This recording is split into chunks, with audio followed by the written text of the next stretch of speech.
आज हम आपको सुना रहे हैं राम वृक्ष बेनीपुरी जी के द्वारा लिखा गया रेखा चित्र बाल गोविंद भगत। बाल गोविंद भगत रेखा चित्र के माध्यम से लेखक ने एक ऐसे विलक्षण चरित्र का उद्घाटन किया है जो मनुष्यता, लोक संस्कृति और सामूहिक चेतना का प्रतीक है। वेशभूषा या बाह्य अनुष्ठानों से कोई सन्यासी नहीं होता। सन्यास का आधार जीवन के मानवीय सरोकार होते हैं। बाल गोविंद भगत इसी आधार पर लेखक को सन्यासी लगते हैं। यह रेखा चित्र सामाजिक रूढ़ियों पर भी प्रहार करता है। इस रेखा चित्र की एक विशेषता ये है कि बाल गोविंद भगत के माध्यम से ग्रामीण जीवन की सजीव झांकी देखने को मिलती है। तो सुनिए रेखा चित्र बाल गोविंद भगत। बाल गोविंद भगत मंझोले कद के गोरे चिट्टे आदमी थे। 60 से ऊपर के ही होंगे। बाल पक गए थे। लंबी दाढ़ी या जटाजूट तो नहीं रखते थे, किंतु हमेशा उनका चेहरा सफ़ेद बालों से ही जगमग किए रहता। कपड़े बिल्कुल कम पहनते। कमर में एक लंगोटी मात्र और सिर में कबीर पंथियों की सी कनफटी टोपी। जब जाड़ा आता एक काली कमली ऊपर से ओढ़े रहते। मस्तक पर हमेशा चमकता हुआ रामानंदी चंदन जो नाक के एक छोर से ही औरतों के टीके की तरह शुरू होता। गले में तुलसी की जड़ों की एक बेडौल माला बांधे रहते। ऊपर की तस्वीर से ये नहीं माना जाए कि बाल गोविंद भगत साधु थे। नहीं, बिल्कुल गृहस्थ। उनकी गृहिणी की तो मुझे याद नहीं। उनके बेटे और पतोहू को तो मैंने देखा था। थोड़ी खेतीबाड़ी भी थी। एक अच्छा साफ सुथरा मकान भी था, किंतु खेतीबाड़ी करते, परिवार रखते भी बाल गोविंद भगत साधु थे। साधु की सब परिभाषाओं में खरे उतरने वाले। कबीर को साहब मानते थे। उन्हीं के गीतों को गाते, उन्हीं के आदेशों पर चलते, कभी झूठ नहीं बोलते, खरा व्यवहार रखते, किसी से भी दो टूक बात करने में संकोच नहीं करते, न किसी से खामखाह झगड़ा मोल लेते, किसी की चीज नहीं छूते, न बिना पूछे व्यवहार में लाते। इस नियम को कभी कभी इतनी बारीकी तक ले जाते कि लोगों को कुतूहल होता। कभी वह दूसरे के खेत में शौच के लिए भी नहीं बैठते। वह गृहस्थ थे, लेकिन उनकी सब चीज़ साहब की थी। जो कुछ खेत में पैदा होता, सिर पर लाद कर पहले उसे साहब के दरबार में ले जाते, जो उनके घर से 4 कोस दूर पर था। एक कबीर पंथी मठ से मतलब। वह दरबार में भेंट रूप रख लिया जाकर प्रसाद रूप में जो उन्हें मिलता उसे घर लाते और उसी से गुजर चलाते। इन सब के ऊपर मैं तो मुग्ध था उनके मधुर गान पर जो सदा सर्वदा ही सुनने को मिलते। कबीर के वे सीधे सादे पद जो उनके कंठ से निकलकर सजीव हो उठते। आषाढ़ की रिमझिम है। समूचा गांव खेतों में उतर पड़ा है। कहीं हल चल रहे हैं, कहीं रोपनी हो रही है। धान के पानी भरे खेतों में बच्चे उछल रहे हैं। औरतें कलेवा लेकर मेंढ पर बैठी हैं। आसमान बादल से घिरा, धूप का नाम नहीं। ठंडी पुरवाई चल रही। ऐसे ही समय आपके कानों में एक स्वर तरंग झंकार सी कर उठी। ये क्या है? ये कौन है? ये पूछना न पड़ेगा। बाल गोविंद भगत समूचा शरीर कीचड़ में लिथड़े अपने खेत में रोपनी कर रहे हैं।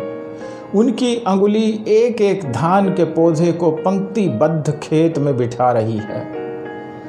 उनका कंठ एक एक शब्द को संगीत के जीने पर चढ़ाकर कुछ को ऊपर स्वर्ग की ओर भेज रहा है और कुछ को इस पृथ्वी की मिट्टी पर खड़े लोगों के कानों की ओर। बच्चे खेलते हुए झूम उठते हैं, मेंढ पर खड़ी औरतों के होंठ कांप उठते हैं, वे गुनगुनाने लगती हैं, हलवाओं के पैर ताल से उठने लगते हैं, रोपनी करने वालों की अंगुलियां एक अजीब क्रम से चलने लगती हैं। बाल गोविंद भगत का यह संगीत है या जादू। भादों की वह अंधेरी अधरतिया, अभी थोड़ी ही देर पहले मूसलाधार वर्षा खत्म हुई है। बादलों की गरज, बिजली की तड़प में आपने कुछ नहीं सुना हो, किंतु अब झिल्ली की झंकार या दादुरों की टर्र टर्र बाल गोविंद भगत के संगीत को अपने कोलाहल में डुबो नहीं सकती। उनकी खंजड़ी डिमक डिमक बज रही है और वे गा रहे हैं, गोदी में पियवा चमक उठे सखिया चिहिक उठे ना।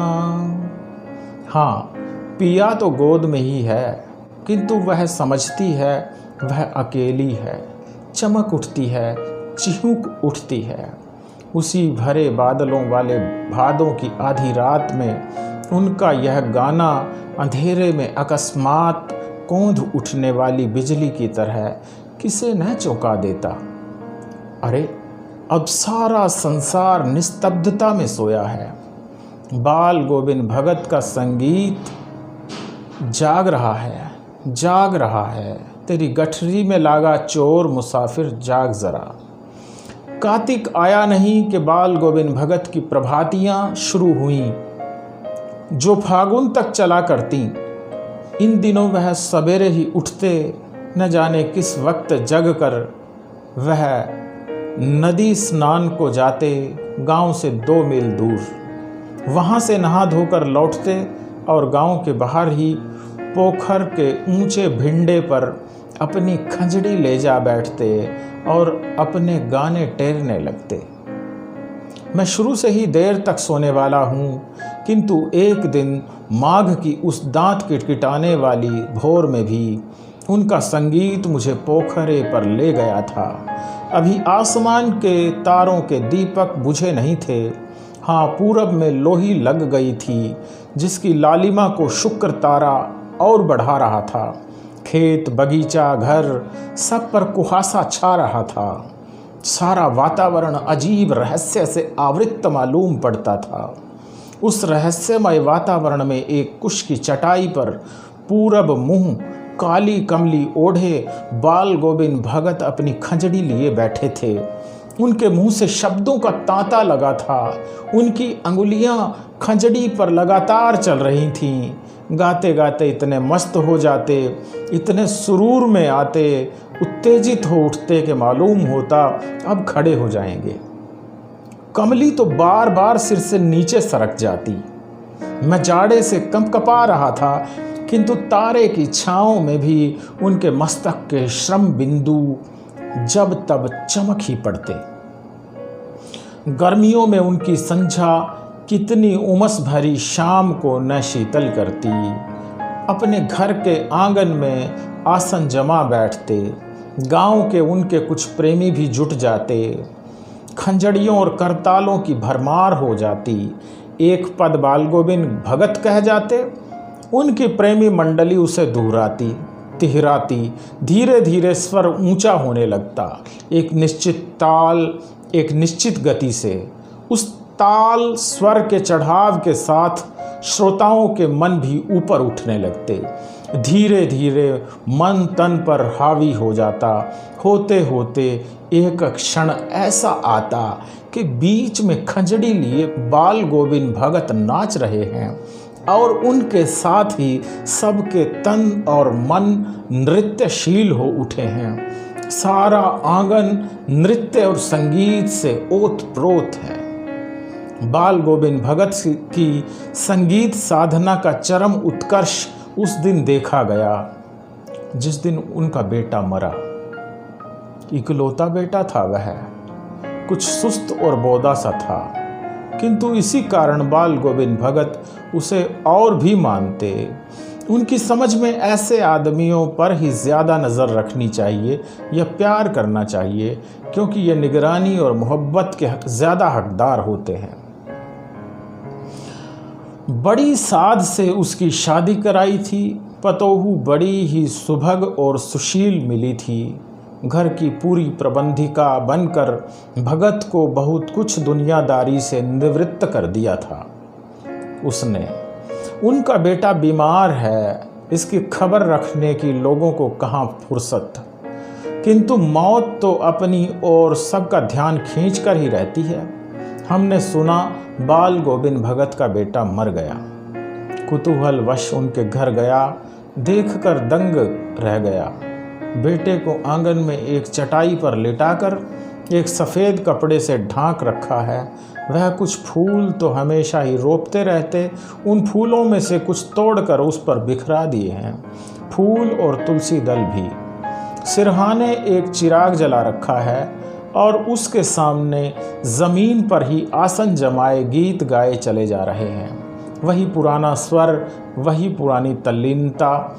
घर में पतोहू रो रही है, जिसे गांव की स्त्रियां चुप कराने की कोशिश कर रही हैं, किंतु बाल गोविंद भगत गाए जा रहे हैं। हाँ, गाते गाते कभी कभी पतोहू के नज़दीक भी जाते और उसे रोने के बदले उत्सव मनाने को कहते। आत्मा परमात्मा के पास चली गई, विरहिणी अपने प्रेमी से जा मिली। भला इससे बढ़कर आनंद की कौन बात। मैं कभी कभी सोचता, ये पागल तो नहीं हो गए, किंतु नहीं, वह जो कुछ कह रहे थे उसमें उनका विश्वास बोल रहा था। वह चरम विश्वास जो हमेशा ही मृत्यु पर विजयी होता आया है।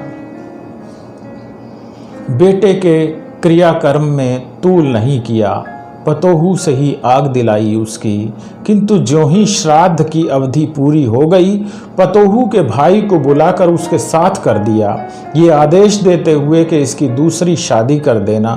इधर पतोहू रो रो कर कहती, मैं चली जाऊंगी तो बुढ़ापे में कौन आपके लिए भोजन बनाएगा, बीमार पड़े तो कौन एक चुल्लू पानी भी देगा। मैं पैर पड़ती हूँ, मुझे अपने चरणों से अलग नहीं कीजिए। लेकिन भगत का निर्णय अटल था, तू जा, नहीं तो मैं ही इस घर को छोड़कर चल दूंगा। यह थी उनकी आखिरी दलील, और इस दलील के आगे बेचारी की क्या चलती। बाल गोविंद भगत की मौत उन्हीं के अनुरूप हुई। वह हर वर्ष गंगा स्नान करने जाते। स्नान पर उतनी आस्था नहीं रखते जितना संत समागम और लोक दर्शन पर। पैदल ही जाते। करीब 30 कोस पर गंगा थी। साधु को संबल लेने का क्या हक, और गृहस्थ किसी से भिक्षा क्यों मांगे। अतः घर से खाकर चलते और फिर घर पर ही लौटकर खाते। रास्ते भर खंजड़ी बजाते, गाते, जहां प्यास लगती पानी पी लेते। 4-5 दिन आने जाने में लगते, किंतु इस लंबे उपवास में भी वही मस्ती। अब बुढ़ापा आ गया था, किंतु टेक वही जवानी वाली। इस बार लौटे तो तबीयत कुछ सुस्त थी। खाने पीने के बाद भी तबीयत नहीं सुधरी। थोड़ा बुखार आने लगा, किंतु नेम व्रत तो तोड़ने वाले नहीं थे। वही दोनों जून गीत, स्नान, ध्यान, खेती बाड़ी देखना दिन दिन छीजने लगे। लोगों ने नहाने धोने से मना किया, आराम करने को कहा, किंतु हंसकर टाल देते रहे। उस दिन भी संध्या में गीत गाए, किंतु मालूम होता जैसे तागा टूट गया हो। माला का एक एक दाना बिखरा हुआ। भोर में लोगों ने गीत नहीं सुना। जाकर देखा तो बाल गोविंद भगत नहीं रहे, सिर्फ उनका पंजर पड़ा है। तो यह था राम वृक्ष बेनीपुरी जी द्वारा लिखा गया रेखा चित्र बाल गोविंद भगत।